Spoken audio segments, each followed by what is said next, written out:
All right, let's dive in. Today, we're tackling those economic challenges and societal shifts, the ones that shook up all those regional empires between 1336 and 1646 CE. Yeah, it's a fascinating period. And we've got a ton of sources to dig into: historical accounts, economic analyses, even some architectural studies. It's amazing what you can learn from those different perspectives. Absolutely. So get ready to uncover how empires handled those changing farming practices and how they managed those, precious resources and how people adapted, It's a story of resilience, for sure, and innovation. And sometimes those policies meant to create prosperity, well, they had some pretty unpredictable consequences. Speaking of unpredictable, India, that's our first stop. And we might not always think about it, but geography played a huge role in economics. Yeah, mountains, rivers, fertile plains, these weren't just pretty landscapes. Right. They determined where people lived, how they traded, and ultimately which empires, really thrived or struggled. Think about the Gangetic Plain, also known as Hindustan. Yeah. It was a magnet for empires. Why is that? Fertile land meant agricultural wealth, which attracted ambitious rulers and, of course, those who wanted to, conquer. So whoever controlled that region basically had the keys to a ton of resources and manpower. Exactly. It was a coveted prize, for sure. Makes total sense. Okay. Okay, but let's zoom out a bit. Trade. I was reading about how Roman gold coins flooded South India centuries ago, Oh, yeah, it's incredible. and all in exchange for pepper. It just shows how interconnected the world was, even way back then. Pepper, a spice we take for granted today, was a luxury in the Roman Empire, and India was, a key supplier. Serious spice routes. A global network, centuries in the making. Precisely. And fast forward a few centuries, you have the Delhi Sultanate.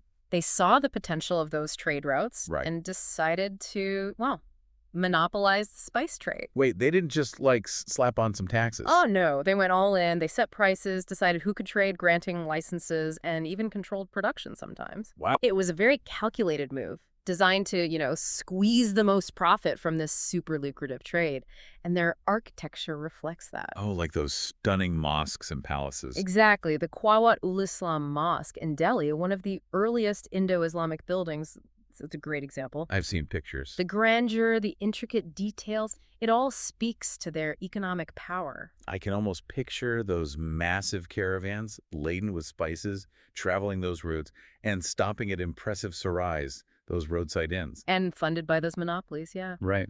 And those sarais, they weren't just about protecting trade, though. They also provided safety and comfort for travelers. A symbol of the Sultanate's influence. Exactly, showing they could provide for their people. Clever. Economics and PR all in one. But no empire runs without taxes. How did the Sultanate fill the coffers? Multi-layered system. Land taxes, trade taxes, and then there was the jizya. The jizya. Yeah. Remind me about that one. A tax specifically levied on non-Muslim subjects. It's important to acknowledge that this was, a complex policy, far-reaching implication. Right, of course. Right. We're just trying to understand its place in the economic landscape of the time, not passing judgment. Precisely. The jizya, it really shaped the social dynamics of the Sultanate. It's a reminder that economic policies often have, social and political consequences that go way beyond just, generating revenue. Totally. Makes sense. Okay, switching gears. The Brahmins.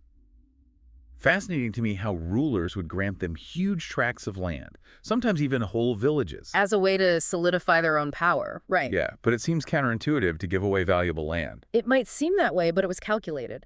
Rewarding Brahmins who held, immense religious and social influence, while it was essentially like buying their loyalty. So it's more about building alliances. Exactly, gaining influence. Not about the land itself. And those land grants, they had real economic effects, Right. Impacted existing power structures. In what way? Sometimes they even came at the expense of local rulers.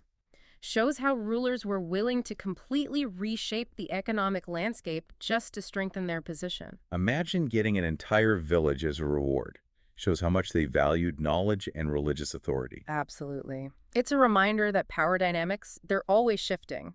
And economic policies are often used to tip those scales, in favor of the ruling elite. We've talked about trade, taxes, the Brahmins. But what about the everyday people, the farmers? How did these policies affect them? Essential question. So often when we discuss empires, we focus on the rulers, the flow of wealth. But it's crucial to remember that the foundation is the people. People producing the food, the resources, the fuel. Yeah. Exactly. And looking at the sources, we see that even these powerful empires, they were vulnerable. Environmental pressures, Like what? population growth, soil exhaustion, particularly in the 1920s and 30s, posed significant challenges to agricultural productivity. The best laid plans. I mean, even with the best intentions, things can be completely undermined by factors outside their control. Absolutely. But then you have the Punjab region. During this time, the Punjab thrived, the breadbasket of South Asia, How? thanks to their sophisticated irrigation system. So they overcame the environmental challenges through innovation. Precisely. The Punjab's canal system, fed by Himalayan rivers, it was amazing engineering, shows their ability to adapt and thrive. That's a pretty inspiring story. Shows that even amidst those challenges, there's room for innovation, resilience. But back to those farmers. How did the Sultanate's economic policies actually impact their lives? Those monopolies, the taxes, how did it all play out? It's complicated. Increased demand for agricultural goods driven by the monopolies could potentially boost a farmer's income. Imagine being able to sell more crops, expand your operation. Sounds positive. Yeah, But I imagine there were downsides. there were. Overcultivation, the drive to produce more and more, could lead to, soil depletion in the long run. And then there's displacement, especially if those larger landowners consolidated their holdings. At the expense of smaller farmers. Yeah, It's a tough balancing act, isn't it? it is. Balancing that potential for economic growth with the need to protect the environment. And ensure fairness for everyone. It makes you think about the choices those farmers had to make. Embrace the chance to sell more, knowing the risks to their land and livelihood. Or prioritize sustainability over those short-term gains. It's something we grapple with even today on a global scale. Absolutely. It's a reminder that economic history isn't just these abstract numbers and policies. It's real people, their struggles, their wins, and the choices they made when faced with changing circumstances. And those choices, they often had ripple effects, shaped the course of history. Speaking of which, remember those bustling trade routes? All that activity wasn't just goods and money. It impacted culture, too. Big time. Whenever you have that kind of economic exchange, you inevitably have cultural exchange, too. Ideas, beliefs, artistic styles, they all travel along the same routes as the goods and merchants. Globalization. But centuries before the internet or airplanes, globalization 1.0. Exactly. And the Delhi Sultanate is a prime example. We see evidence of both this fusion of cultures and those conflicts that can, arise from it. Right. It's not always smooth sailing. No. On the one hand, you have these architectural marvels like the Quwwat-ul-Islam Mosque, beautifully blends Islamic and Indian design. It shows how cultures can really influence each other, even in architecture.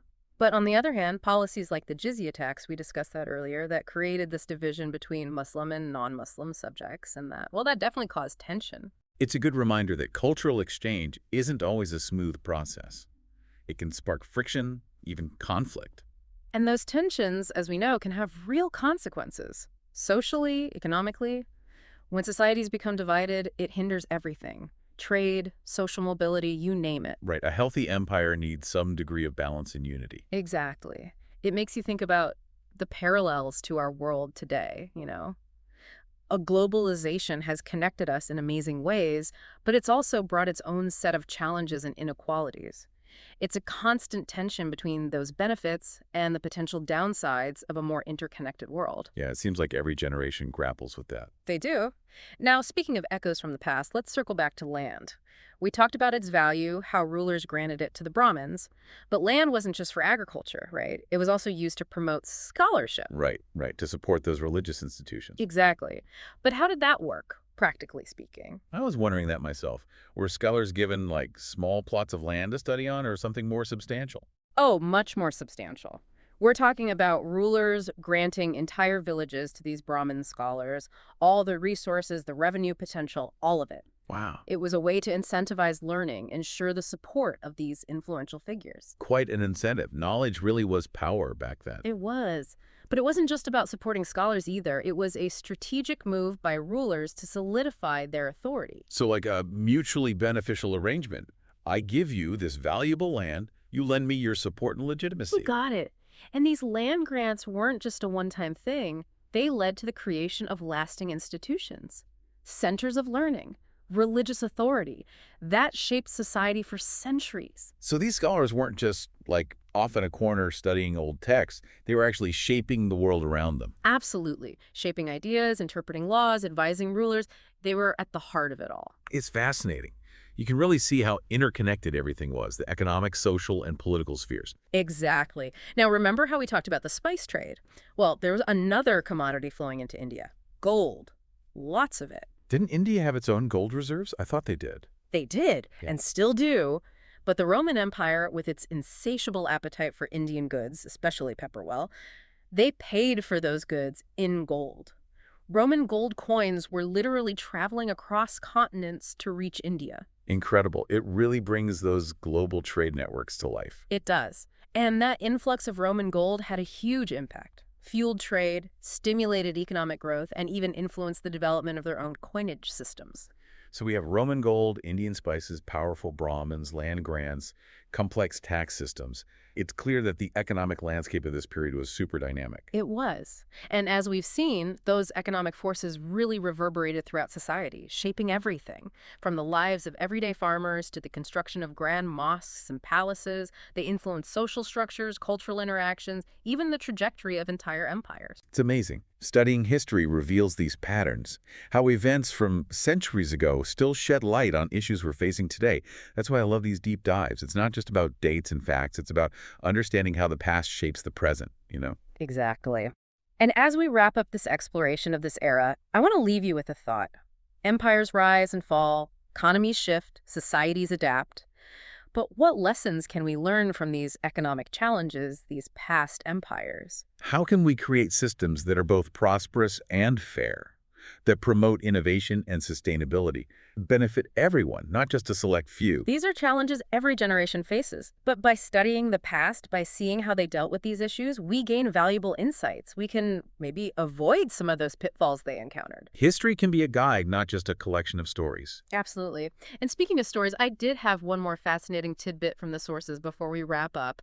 You know, we were talking about the jizya tax on non-Muslims. Yeah. Well, it turns out in some cases, Hindu rulers adopted that tax too. Really? I wouldn't have guessed that a tax imposed by one religious group would be adopted by another. It is surprising. It highlights how ideas and practices can really cross cultural boundaries, sometimes in unexpected ways.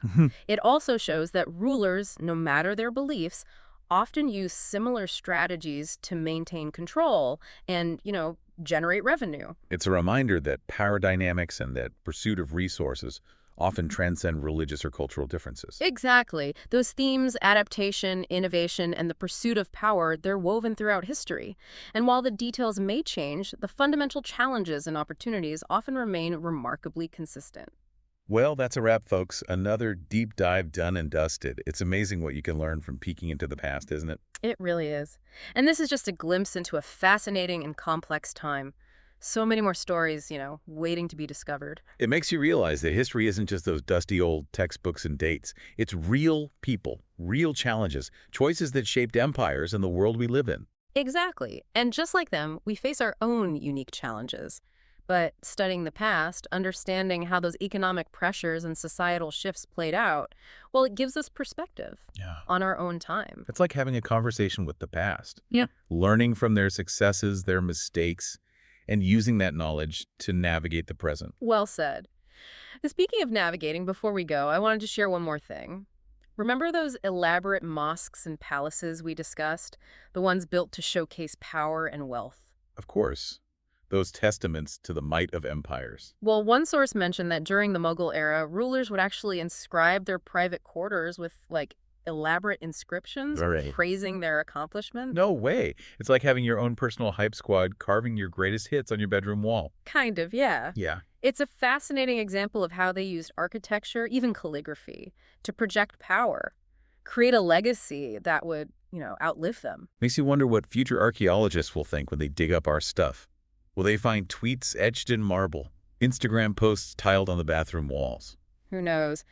But history is always full of surprises, always new discoveries to be made, new connections, new perspectives. Well, on that note, thanks for joining us for another deep dive. Until next time, keep those brains buzzing, keep asking those questions, keep exploring history. And remember, those who can't remember the past are condemned to repeat it. So keep digging, keep learning, keep those conversations going.